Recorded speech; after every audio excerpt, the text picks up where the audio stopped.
네, 형제님 안녕하십니까? 네, 날씨가 많이 선선해져서 저희 생활하고 그렇게 참 좋은 환경이 된 것 같습니다. 오늘은 그 성소와 지성소의 비품들에 대해서 말씀을 나눌 건데요. 이상하다. 제가 적어드렸나? 사진으로 된 거 제가 드렸는데 죄송합니다. 다음 장에 넘기는 거 아니에요? 네, 그러면 제가 그림들 위주로 보면서 말씀을 드리도록 하겠습니다.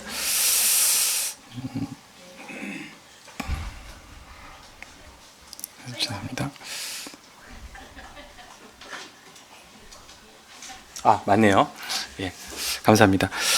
다음 장면 한번 보여주시면은 네, 성소와 지성소의 그 기물들, 물건들이 이렇게 있는데 오늘은 이것에 대해서 저희가 한 번 더 공부를 해보고 싶습니다. 저희가 이 내용에 대해서는 캠프 때 문영권 형제님을 통해 가지고 자세히 저희들이 들은 적이 있습니다. 다시 한번 복습하고자 하는 마음이 있어서 제가 이것을 폈습니다. 성막은 그 뜰과 그 다음에 성소와 지성소로 나누어진 거 너무나 잘 아시죠? 그래서 다 내용을 좀 건너뛰고 성소와 지성소를 한번 보도록 하겠습니다. 오늘은 성소에 있는 그 물건들을 제가 나누려고 하는데, 성소에는 저기서 보시는 것처럼 오른편이 동쪽이고 그리고 왼편이 서쪽입니다.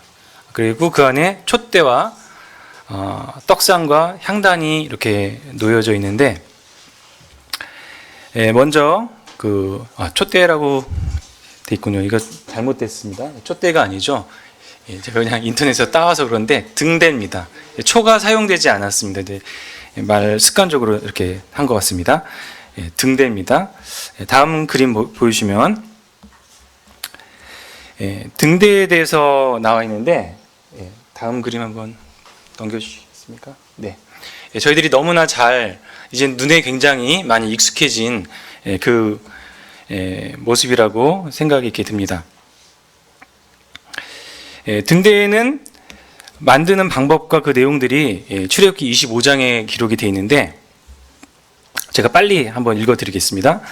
너는 순금으로 등잔대를 쳐 만들되 그 밑판과 줄기와 장과 꽃받침과 꽃을 한 덩이로 연결하고 가지 6을 등잔대 곁에서 나오게 하되, 다른 3가지는 이쪽에서 나오고 다른 3가지는 저쪽으로 나오게 하며, 이쪽 가지에 살구꽃 형상의 잔 셋과 꽃받침과 꽃이 있게 하고 저쪽 가지에서도 살구꽃 형상의 잔 셋과 꽃받침과 꽃이 있게 하며, 등잔대에서 나온 가지 6을 갖게 할지며, 등잔대 줄기에는 살구꽃 형상의 잔 넷과 꽃받침과 꽃이 있게 하되, 등잔대에서 나온 가지 6을 위하여 꽃받침이 있게 하되, 두 가지 아래 한 꽃받침이 있어 줄기와 연결하며, 두 가지 아래 한 꽃받침이 있어 줄기와 연결하고, 또 두 가지 아래 한 꽃받침이 있어 줄기와 연결하게 하고, 꽃받침과 가지를 줄기와 연결하여 전부를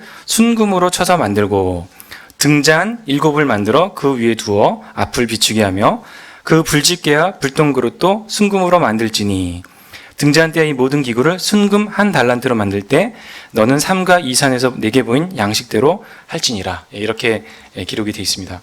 다음 보여주시면, 등대의 의미에 대해서 몇 가지 고찰을 좀 해보겠습니다.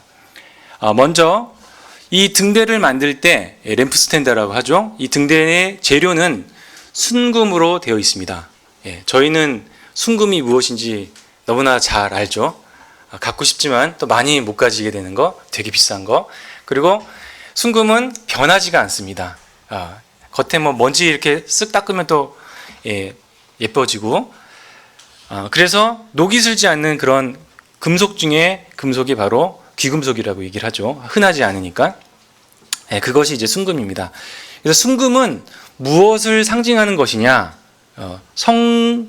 이 성막에 많은 그 재료들이, 기구들이 순금으로 덮여져 있는데, 이것은 하나님의 변치 않는 신성을 말씀을 해주고 계십니다. 여러 가지 성품 중에서도 불변하심, 또 신성, 이 가장 귀한 이것을 그 순금이 뜻하는 그 바입니다.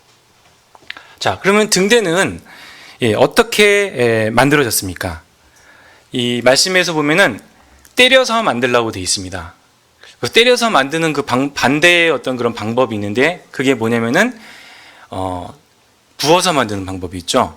때려서 만드는 거는 단조라 그러고 부어서 만드는 건 주조라 그럽니다. 무슨 백과사전 같네요. 그래서 이 단조는 그걸 쳐서 이렇게 만드는 거니까 힘들죠. 근데 이 주조는 그냥 진흙 같은 거로 틀을 만들고 그래서 이렇게 좌우로 한 다음에 그 진흙을 딱 빼고 생겨진 그 홈에다가 이렇게 부으면은 바로 이렇게 턱턱턱 털면은 짠 하고 이게 나타나는 게 이게 주조거든요. 말은 이렇게 쉽지만 또 그 실제로 하면 어렵긴 합니다.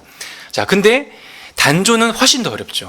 그 밑판서부터 해가지고 때려가지고 계속 그것을 쳐가지고 이렇게 만들고 또 치고 하니까 금이 굉장히 연한 금속이기 때문에 그것이 가능하다고 합니다.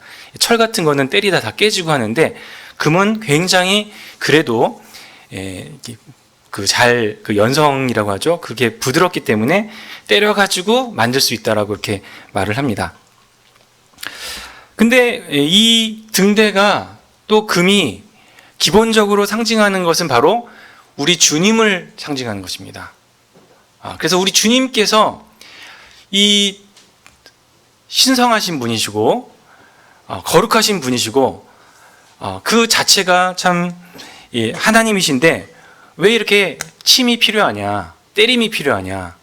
말씀에는 히브리서 말씀에 그 부분이 기록이 되어 있습니다. 제가 그냥 읽어드리겠습니다. 그가 육체에 계실 때에 자기를 죽음에서 능히 구원하실 이에게 심한 통곡과 눈물로 간구와 소원을 올렸고 그의 경건하심으로 말미암아 들으심을 얻었느니라. 그가 아들이시면서도 받으신 고난으로 순종함을 배워서 히브리서 5장 8절 말씀 제가 읽어드렸습니다. 자, 그래서 우리 주님께서도 정말 하나님의 아드님이시고 하나님 자체셨지만은 그분이 이 지상에서 하나님께 처절하게 기도하시고 또 고난을 받으심으로써 또 하나님께 영광을 드러내신 그 모습을 저희들이 상상할 수 있도록 주님께서 하셨다라는 것입니다. 자, 그래서 이 등대는 또 굉장히 독특한 그런 형태를 보여주고 있죠. 자, 그것이 뭐냐면은 앞에 그림으로 다시 좀 가주시면은 가운데에 밑판이 있고 이렇게 샤프트가 있습니다. 줄기가 있습니다. 거기서 이쪽으로 3개, 이쪽으로 3개가 나오는데 저희들이 이 모습을 보고서 어떤 인체의 부분을 좀 생각할 수 있지 않나요? IQ 테스트 같은데. 이것을 보시고서 인체의 한 부분을 저희들이 그릴 수가 있습니다. 힌트. 살찐 사람에게는 잘 나타나지 않습니다. 좀 마른 사람한테 잘 나타나죠? 뭐 같으세요? 그냥 그쵸? 갈비뼈 같은 느낌을 받지 않습니까? 사람의 갈비뼈.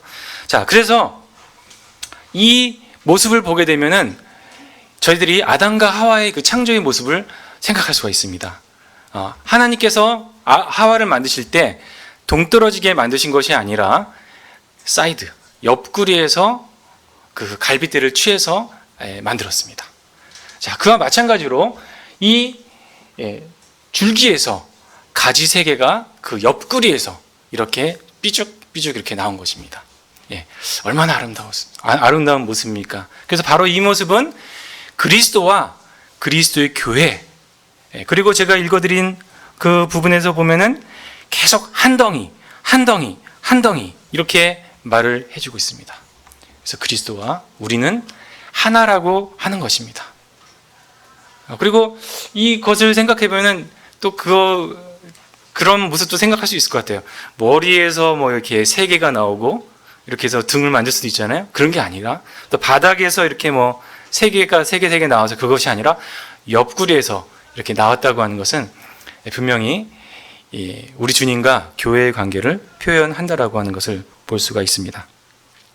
자, 그리고 그 보면은 여기에 독특하게 새겨진 그 꽃들이 있습니다. 그것은 바로 살구꽃입니다. 영어로는 그 아몬드 트리라고 하는데, 저희들이 그 캠프 때 배운 것처럼 이 살구꽃은 아론의 지팡이에서 그 모습이 나왔습니다. 그 아론의 수십 년간 가지고 다녔던 말라붙은 죽은 그게 이제 아몬드 트리였던 것 같아요. 그게 우리말로는 살구꽃이라고 하는데 살구나무였던 것 같습니다. 거기서 하룻밤 지나고 나니까 싹이 나고 잎이 지고 잎이 피고 꽃이 피고 그 다음에 뭐라고 되어 있습니까? 열매까지 열렸더라.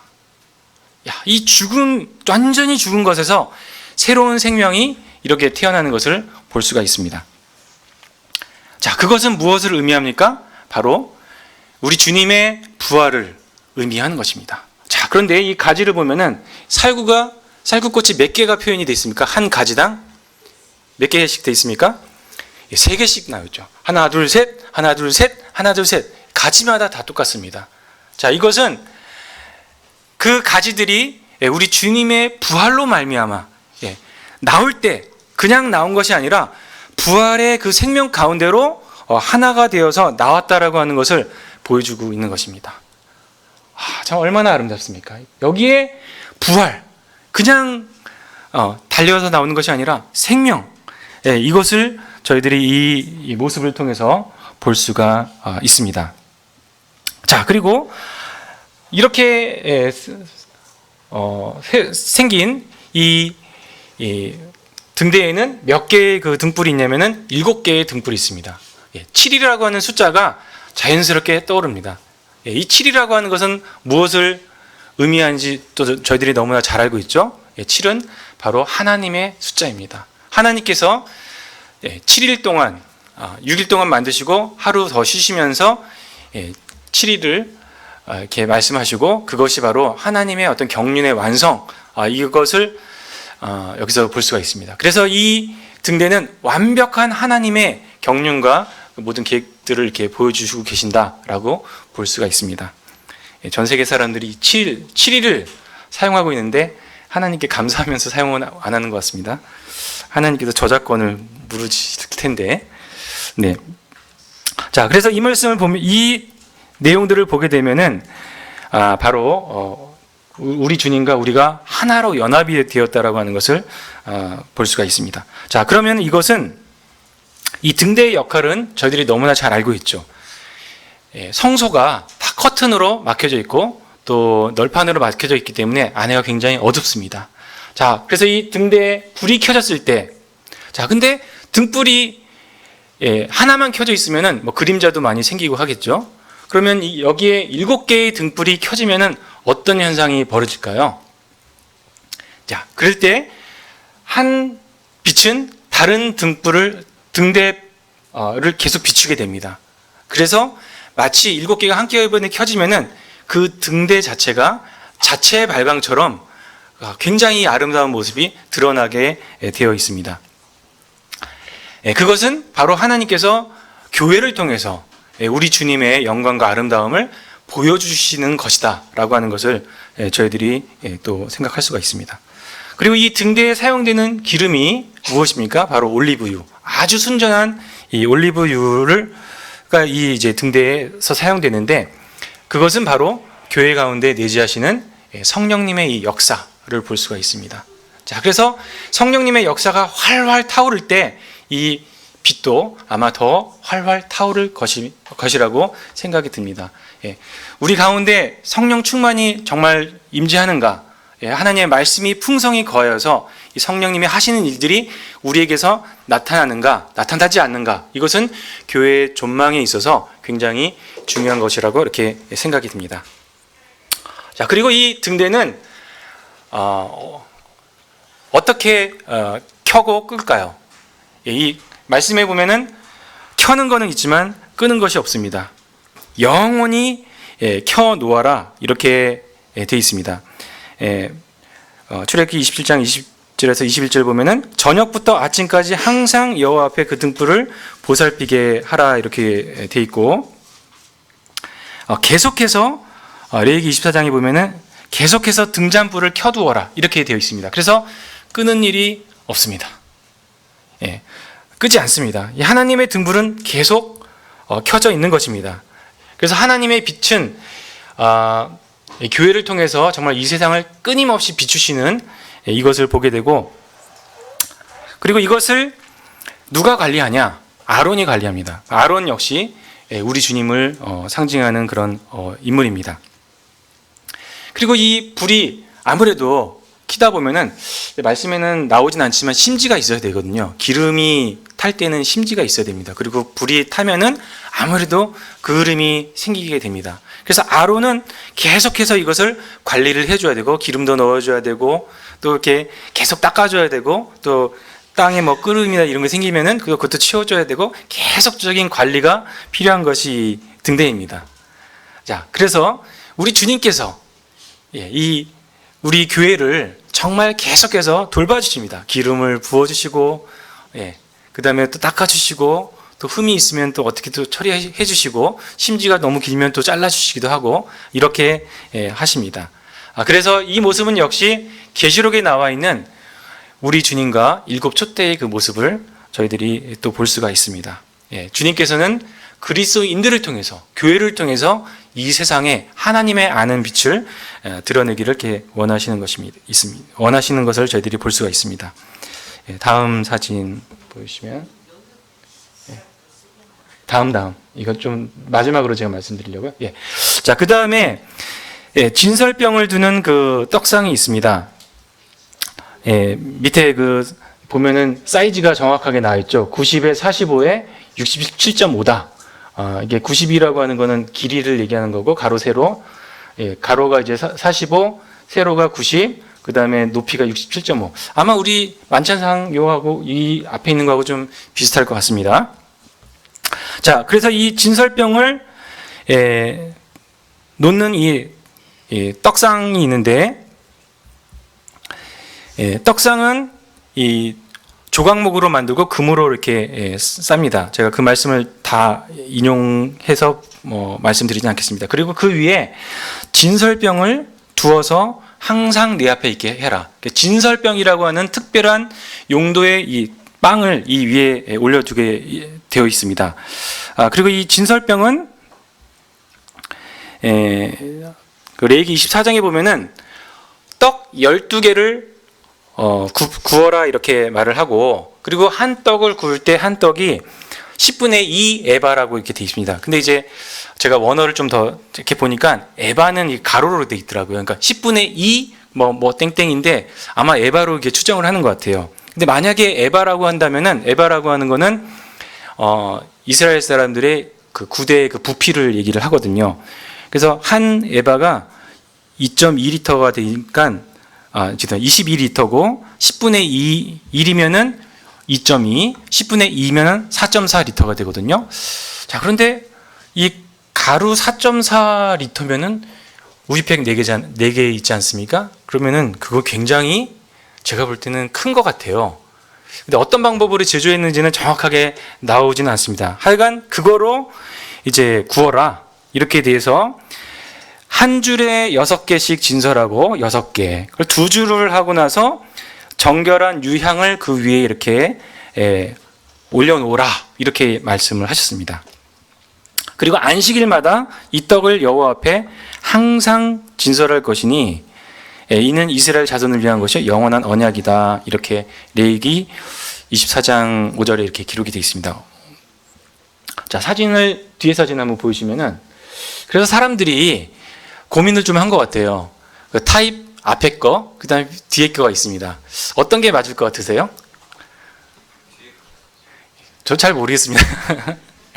근데 이거는 이 말씀을 근거로 해가지고 이렇게 했는데, 저는 제 견해로는 앞에 거가 왼쪽 게 좀 맞지 않을까, 좀 그런 생각이 좀 들었습니다. 그래서 이 상이 이렇게 보여지고 있고, 우리가 밥상을 먹을 때 이렇게 올려놓는 것보다 이렇게 펴놓는 게 또 낫지 않겠나, 저는 그렇게 생각을 합니다.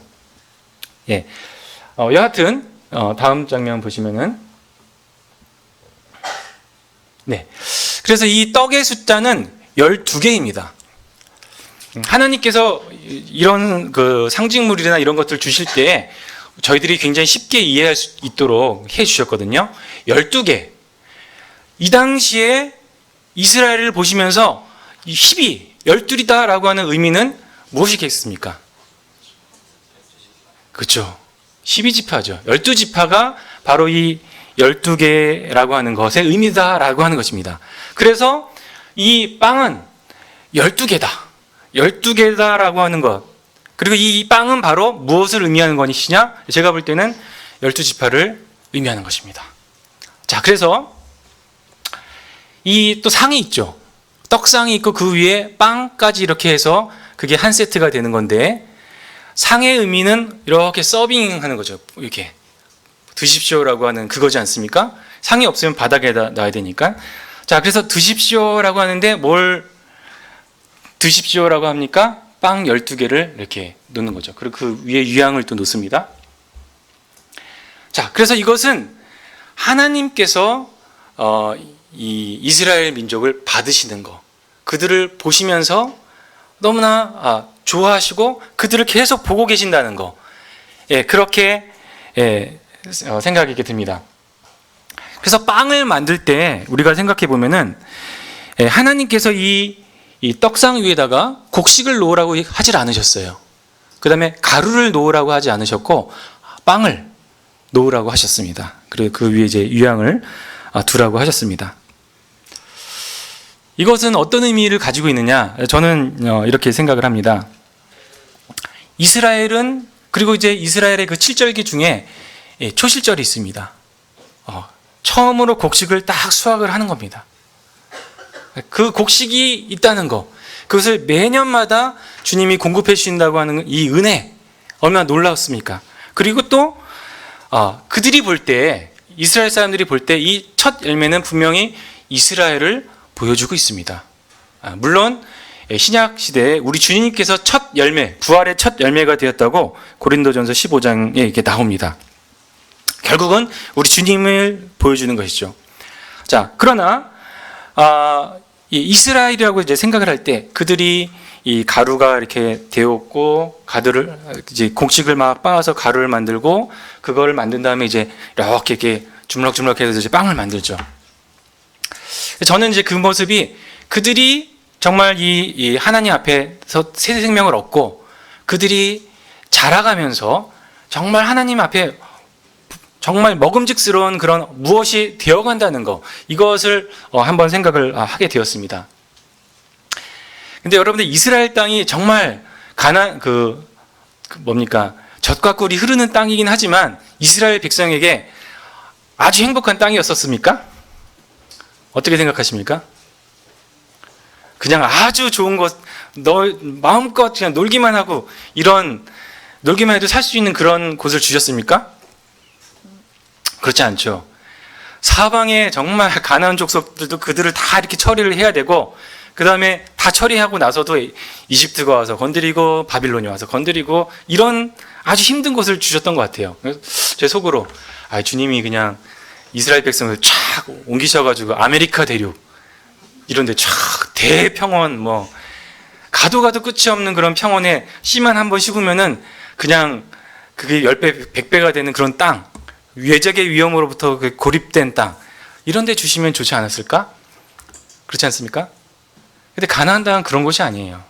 정말 그 토질은 좋지만 그들은 그 위협이 있었고, 그리고 항상 하나님하고 떨어지는 순간에 그들은 위협을 당하고 밟히는 그런 곳이었습니다. 오로지 하나님만 의지하면 됩니다. 하나님만 의지하면은 얼마나 무역의 요충지고 지나가면 오며 가는 사람들한테 통행세를 받으면서 아주 성장할 수 있는 그런 나라였지 않습니까? 이 지리적 입지가. 하나님과 떨어지면은 바로 그냥 밟히는 곳이었습니다. 여하튼 이스라엘은 그와 같은 고난과 그 애굽의 그 어려움과 그리고 하나님과 함께 하시고 함께 했었고 하나님을 의지하고 이렇게 해서 결국은 아름다운 빵이 되었습니다. 우리 오늘 보배처럼, 보배 너무 예쁘지 않습니까? 아까 그 상 위에 보배가 하나 둘 셋 넷 12이 있어요. 그렇게 아름다운 모습이에요. 너무나 아름다워요. 하나님 보실 때 정말 이것은 너무나 아름답고 정말 내가 너희들을 이렇게 구원해 놓은 보람이 있구나. 이렇게 하신다는 것입니다. 그런데 이것이 말씀에 근거가 없는 말이 아닙니다. 왜냐하면 주님께서 요한복음 4장에 사마리아 여인과 대화를 나누고 제자들이 먹을 걸 드리려고 하실 때 드시지 않습니다. 그러면서 뭐라고 그러시냐면 예수께서 이르시되 나의 양식은 나를 보내신 이의 뜻을 행하며 그의 일을 온전히 이루는 이것이니라. 이렇게 말씀하셨거든요. 그러니까 우리 주님께서 그 사마리아 여인이 구원을 받는 것을 딱 보신 거예요. 그러면서 너무나 하나님의 마음에 우리 주님의 마음에 기뻤어요. 그래서 이게 이 올려진 이 상에 그 빵처럼 그렇게 그 사마리아 여인이 되었을 때, 구원을 받았을 때 우리 주님의 마음은 그를 보면서 마음에 너무나 배부르신 거예요. 너무나 기뻐하시는 겁니다. 우리말 표현에도 그런 표현 많이 있지 않습니까? 자녀들이 너무 예쁘면 지나가는 사람이 시샘을 하면서 아유 아무개 씨는 밥도 안 먹어도 배부르시겠어요. 쟤네들만 보면. 그런 표현이 있지 않습니까? 참 성경적인 표현이네요. 네, 주님의 마음이 우리를 보시면서 그러신 겁니다. 정말 우리 한 사람 한 사람 보시면서 다 그렇게 아름답게 예쁘게 하시고 그 위에 뭐가 있습니까? 유향을 얹습니다. 유향은 바로 거룩의 상징입니다. 또 쓰면 약간 달콤한 게 아닙니다. 그건 굉장히 좀 쓰다고 얘기를 합니다. 자, 그래서 이것은 또 전체적으로 12개지만 한 커다란 덩어리, 우리 주님을 또 상징을 한다고 보여집니다. 그래서 많은 사람들을 위한 생명, 또 하나님 보실 때 아드님만큼 더 아름다운 온전히 일을 이루신 분이 없으셨다고 하는 것을 저희들이 알게 됩니다.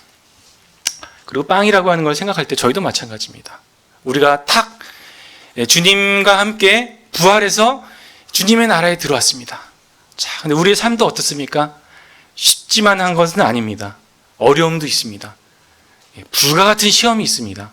그리고 오늘 나누신 것 중에서도 우리가 하늘나라에 가려면 많은 고난을 통과해야 된다. 이렇게 말씀을 하십니다. 그래서 우리는 그 주님으로 인한 그 생명의 미랄로 시작했지만 우리의 삶은 그런 연단과 불과 같은 것을 통해서 이렇게 하나님 앞에 아름답게 나타나는 이것을 또 머릿속에서 생각을 해볼 수가 있었습니다. 그리고 주님의 거룩함, 주님의 손으로 되었다라고 하는 것을 생각을 하게 됩니다.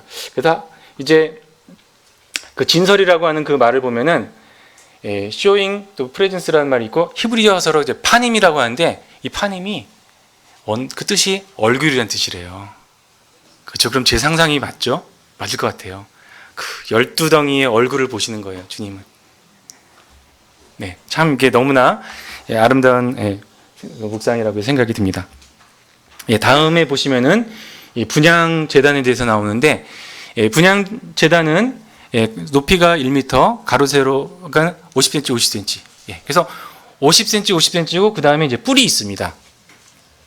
자, 그래서 이 분향 제단은 이 뿔이 있다라고 하는 것은 그리고 그 분향 제단은 바로 어디 있냐면은 분향 제단 바로 앞에는 이 커튼이 쳐 있고 그 뒤에 이제 바로 지성소가 있습니다.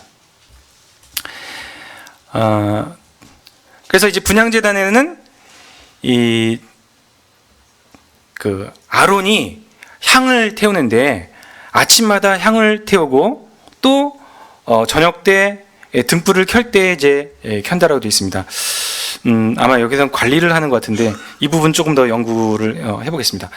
여하튼 이 향을 태우는데 아침에 한번 태우고 그 다음에 이제 저녁 때 태우고 오로지 이 분향제단은 다른 것을 태우지 않고 향만을 태우도록 되어 있습니다. 그리고 이 제단은 여호와께 지극히 거룩하다라고 이렇게 기록이 되어 있습니다. 거기에 드려지는 향에 대해서 한번 보겠습니다. 다음 보시면은 그래서 여기에 드려지는 향은 소합향, 나감향, 풍자향, 유향 이렇게 되어 있습니다. 이 보면은 우리와 익숙한 단어가 참 거의 없죠. 뭐 미나리, 진달래, 개나리 이러면 참 팍팍팍 이게 올 텐데 뭐 살면서 거의 성경을 볼 때 처음 접하는 단어들일 겁니다. 소합, 나감, 풍자, 유향. 그리고 이게 굉장히 오래전에 기록이 되어 있기 때문에 현재 그것과 맞는지도 저희들이 조금 뭐 성경 사전이나 이런 데도 나오기는 하지만은 조금 생각이 좀 필요한 것 같긴 합니다. 자, 근데 현재까지 있는 그런 이 자료에 의하면 한번 그것을 보게 되면은 소화팡이라고 하는 것은 영어로 되게 발음이 되게 어렵던 것 같아요. 뭐 스택티 뭐 이렇게 된 것 같고 원어로는 나탑이라고 한답니다. 근데 이 나탑의 그 뜻은 뭐냐면은 드롭 이렇게 물방울 지는 거 이렇게 물방울 눈물방울이 약간 이렇게 되지 않습니까? 그런 방울방울이 바로 이 소화피라고 하는 것의 뜻이라고 합니다. 그래서 우리가 이 방울 눈물 방울 뭐에 대해서 이렇게 얘기하면은 또 그리고 이 향은 바로 기도를 의미하는 것이거든요. 향을 태우게 되면 이것이 땅에서 하늘로 이렇게 올라갑니다. 이렇게 쫙 올라갑니다. 그래서 이것은 하나님을 향하는 우리의 그 기도라고 생각할 수 있는데 우리 주님에 대해서 우리가 생각을 할 수 있습니다. 주님은 기도하실 때 어떻게 기도하셨습니까? 저 방금 그 말씀을 본 것처럼 통곡하면서 기도하셨다고. 그리고 그냥 기도하셨습니까? 그 땀방울이 핏방울이 될 정도로 이렇게 기도하셨다라고 말씀에 기록이 되어 있습니다. 바로 기도는 하나님께 드리는 기도는 그러한 부분이라고 생각이 듭니다. 진짜 뭐 이렇게 쉽게 하는 그런 것이 아니라 정말 우리가 하나님께 나아갈 때는 경외함으로써 그렇게 나가야 할 거라고 이렇게 생각이 듭니다. 자, 그 다음에 이제 나감이라고 하는 것은 이것도 되게 어려운데요. 뭐 온차라고 하고 원어로는 세켈렛이라고 하는데 그 세켈렛이라고 하는 것의 뜻은 그 라이언, 사자라는 거예요. 근데 왜 사자하고 이게 향하고 관계가 있을까? 참 어렵습니다. 자, 근데 또 이 사자에 대해서 연유가 되는 게 이게 으르렁거리고 뭐 찢겨지다라는 그런 또 의미가 있다는 거예요. 향이 너무나 톡 쏘는 향 그런 뜻이 있어서 그럴까요? 아니면은 또 이 향을 사용할 수 있는 사람은 왕과 같은 그런 위험이, 사자와 같은 그런 위험이 있어야 될까요? 자, 그런데 이것을 어떻게 채취를 하냐면은 이거는 나무에서 이렇게 채취하는 것이 아니라 바다 달팽이라고 하는 그런 그 종류가 있대요. 조개같이 생긴 거. 그래서 그 껍질에서 나오는 건데 그거를 부숴야 된대요. 그래서 부셔가지고는 아주 곱게 갈면 갈수록 그 냄새가 더 이렇게 많이 나온다고 합니다. 근데 이것을 생각하면은 저희가 또 우리 주님의 정말 분쇄되심, 낮아지심, 그것을 저희들이 또 생각할 수 있지 않겠습니까? 우리가 하나님 앞에 나올 때 우리 자신을 빳빳이 세우면서 나올 수는 없습니다. 낮아져야 되고 엎드려져야 되고 우리 속의 것이 다 드러나도록 잔잔히 이렇게 부숴야만 한다고 하는 이런 부분을 또 생각을 하게 되는 것 같습니다. 또 우리 주님께서 그렇게 하셨던 것을 저희들이 알게 됩니다. 그리고 이제 풍자향은 겔바눔이라고 이렇게 하는데 원어로는 또 헬베나라고 이렇게 얘기하고 원어의 뜻은 이제 수지, 진액 이런 뜻이라고 합니다. 그래서 이 풍자향은 그 하나만 그러니까 그 풍자향만의 그 냄새를 가지고서는 굉장히 좀 역한 냄새가 날 수가 있는데 다른 향이 더 냄새가 날 수 있도록 이렇게 도와주는 그런 효과가 있다는 거예요. 그래서 그걸 보면은 정말 중보의 어떤 그런 기도가 이렇게 생각이 났습니다. 그리고 그것을 유향에다가 다 모아서 이렇게 나오는데 유향은 또 보스웰리아라고 좀 저희들이 좀 많이 요즘에 좀 나오는 그런 그 나무가 있는데 거기서 나오는 것이라고 하고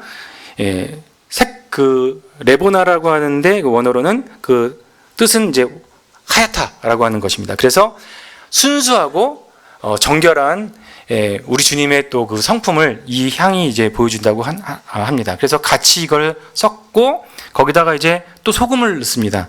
소금은 언약의 소금이라고 레위기에 보면은 이 기록이 되어 있습니다. 자, 그래서 하나님의 약속을 가지고서 이렇게 가고 또 이 소금을 첨가를 하면은 실제적으로 향을 이렇게 붙이게 될 때 향연이 굉장히 더 많이 이렇게 일어난다고 봅니다. 그리고 그 분향제단은 이 뿔이 있죠. 그래서 하나님을 향해서 또 이 그 뭐랄까요, 이제 우리가 달라고 하는 또 그런 어떤 권세, 그런 이제 부분이 있습니다. 그리고 이 기도를 통해서 우리가 주님의 그 능력을 우리가 갖게 되는 그런 부분이 또 있다고 생각이 듭니다. 자, 그래서 이 분향제단과 올려지는 향은 무엇을 보여주고 있습니까? 그 바로 뒤에가 이제 지성소인데, 저희는 이 말씀을 보면서 정말 저희들을 위해서 끊임없이 기도하시는 중보의 기도를 올려주시는 우리 주님의 모습을 생각할 수가 있습니다. 네, 그 부분은 제가 직접 또 찾아서 한번 읽어드리도록 하겠습니다. 로마서 8장 34절에 이렇게 되어 있습니다. 누가 정죄하리요? 죽으실 뿐 아니라 다시 살아나신 이는 그리스도 예수시니 그는 하나님 우편에 계신 자요 우리를 위하여 간구하시는 자신이라. 이렇게 기록이 되어 있습니다. 그래서 우리 주님께서는 기도하실 때 정말 졸면서, 죄송합니다, 제 모습이 있을 텐데 졸면서 쫑알쫑알거리는 이것이 아니라 강력하게 하나님을 향해서 이 향들이 보여주는 그런 우리 그 뭡니까, 안티프라민 같은 거 딱 바르면 냄새가 확 나지 않습니까? 어떤 그런 것으로 깨어 있으므로 이것을 그렇게 눈물을 흘리시면서 온몸을 다하면서 온 마음을 다하면서 하나님께 부어드렸던 우리 주님을 저희들이 생각을 하게 됩니다. 우리 주님께서 그렇게 지금도 하고 계시는 것입니다. 그리고 또한 이 향들은 어떤 역할을 하냐, 바로 부패를 방지해주는 그 역할을 해줍니다.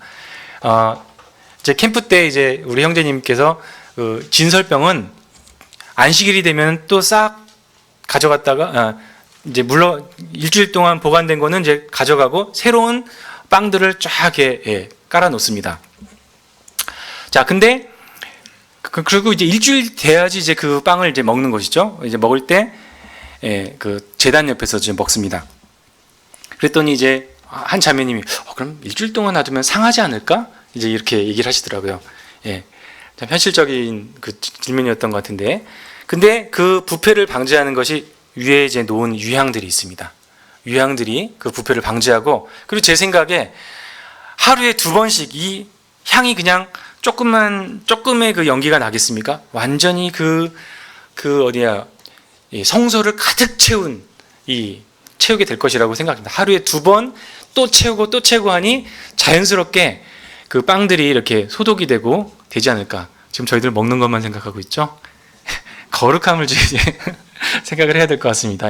우리의 거룩함, 주님의 이 기도로 우리가 또 하나님께 나아갈 때 우리가 하나님을 닮아서 거룩해지고 죄와 사망과 부패의 어떤 것들을 다 없애버리는 그것을 생각을 하게 됩니다.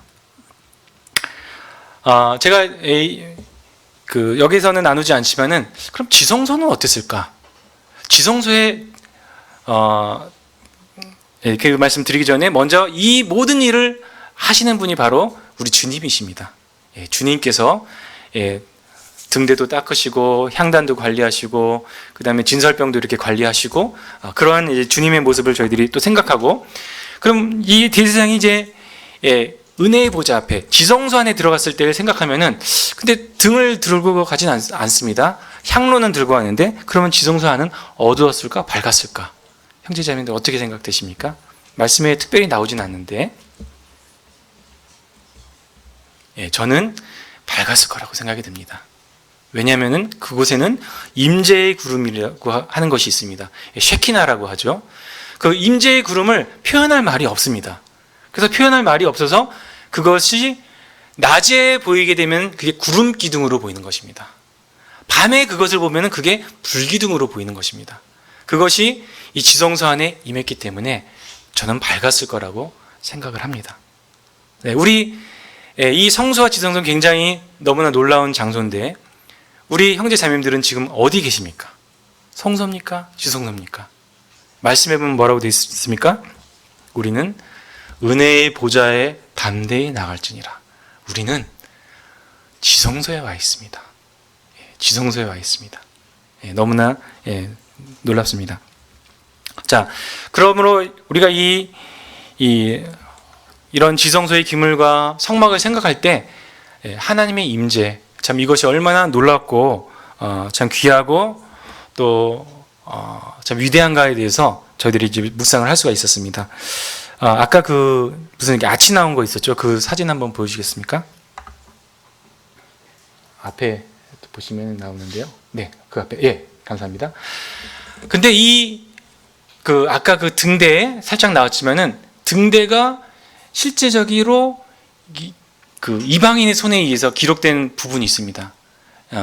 저게 뭐냐면은 티투스의 개선문이라고 얘기하는데 AD 70년에 이스라엘이 멸망을 당하고 누가 그 멸망을 시키냐면은 그 티투스라고 하는 장군, 타이터스라고도 하고 디도라고도 하죠. 그 장군이 예루살렘을 뺑 둘러가지고는 사람들을 포위해서 결국은 많은 그 저항 세력을 다 꺾어버리고 이제 함락을 시킵니다. 그리고 성전을 다 파괴해버리죠. 자, 그랬을 때 AD 70년에 그 일이 있었고 AD 80년, 10년이 지나자 그 황제의 동생이 아마 티투스였나 봐요. 그래서 그 사람을 위해서 이렇게 개선문을 적어줬습니다. 그 위에 보면은 뭐라고 적혀져 있는데 뭐 누구의 뭐 티투스에 대한 그 얘기가 이렇게 있다라고 합니다. 그런데 요 아치 이 사이에 보면은 다음 장면 이 부조가 있는 거예요. 저기 뭐가 있는지 보이시죠? 굉장히 저는 이것을 보면서 너무나 두려웠어요. 그들이 그 여러 가지 그 기물이 있었는데 그거를 그 중에 그 메노라라고 하는 그 등대를 다 기록을 해놓은 거예요. 물론 우리 말씀에 저거는 이제 성전이 있었기 때문에 우리가 말씀에서 나온 거하고는 조금 그 디테일이 좀 다르긴 합니다. 근데 그들이 저것을 들고 가면서 우리가 승리했다 이러면서 가는 그 모습을 볼 때 참 마음에 제가 그 뭐랄까 이렇게 너무나 그 슬픈 마음이 좀 들기도 하고 그리고 저걸 보면서 정말 성경은 사실이구나. 우리가 지금 들고 있는 이 성경이 저렇게 사실이구나 하는 이런 생각을 제가 할 수가 있었습니다.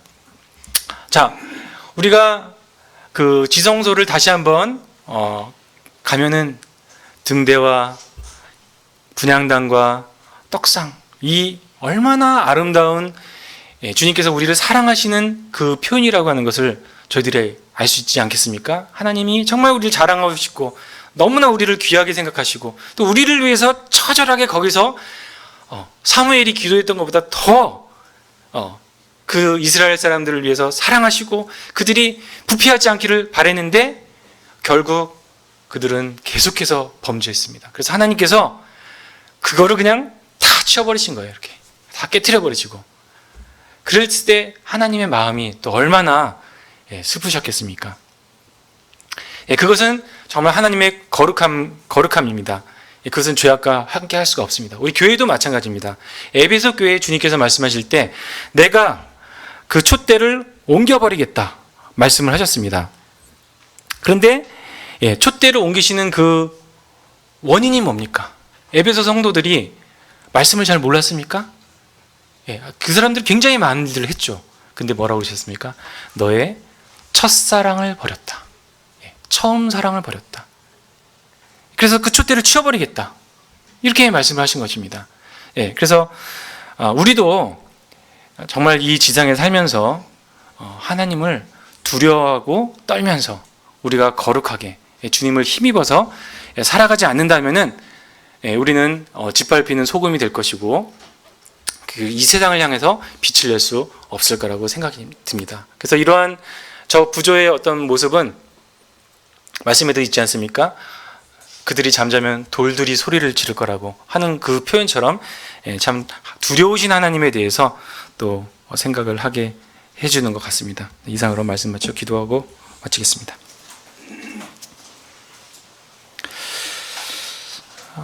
주님 감사드립니다. 아버지 하나님, 참 이 교훈들을 통해서 하나님께서 저희들을 너무나 사랑하시고 얼마나 귀하게 생각하시는지를 다시금 생각하게 됩니다.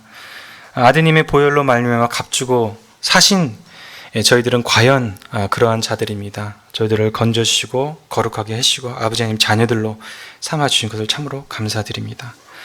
주님, 참 오늘도 이 시간에도 저희들을 위해서 참으로 아버지 하나님께 참 무릎을 꿇으시고 기도하시는 중보의 기도를 해주시는 우리 주님께 감사드립니다. 참 저희들이 살아가면서 우리 주님만을 생각하며 주님께서 나오는 그런 능력을 가지고서 또 거룩함으로 주님을 섬기게 되기를 원합니다. 참 두렵고 떨림으로 저희들이 주님 나라 가는 그날까지 저희들이 구원을 이룰 수 있도록 도와주시고 또 저희들이 그렇게 의뢰할 때 하나님께서 도와주심을 저희들이 생각하며 믿으며 걸어가게 됩니다. 주님의 모든 은혜 감사드렸고 우리 모든 형제자매들을 더욱더 복 주시기를 원합나이다. 감사할 때 주 예수 그리스도의 이름으로 기도합나이다. 아멘.